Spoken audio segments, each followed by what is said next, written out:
Le marché parisien retrouve le chemin de la hausse ce midi après la victoire républicaine au Sénat américain.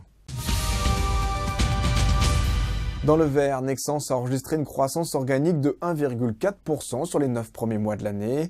Le groupe a par ailleurs confirmé ses objectifs pour 2014. Et Natixis s'est bien orienté également. La banque a publié un résultat en hausse de 21% au troisième trimestre et confirmé son objectif de dividende. Et Alstom aussi a publié des résultats en nette hausse.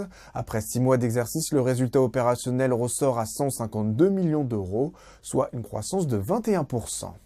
Dans le rouge, Moralen Prom chute de nouveau, malgré un chiffre d'affaires conforme aux attentes au troisième trimestre.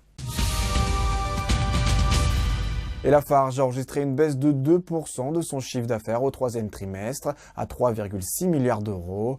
L'excédent brut d'exploitation a lui reculé de 4% à 887 millions d'euros.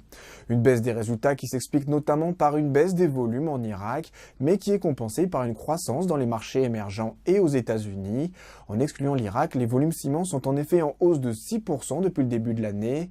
Lafarge confirme d'ailleurs ses prévisions de croissance de la demande, comprises entre 5 et 6% sur l'exercice en cours. C'est la fin de ce flash, rendez-vous ce soir à 18 h pour faire le point à la clôture.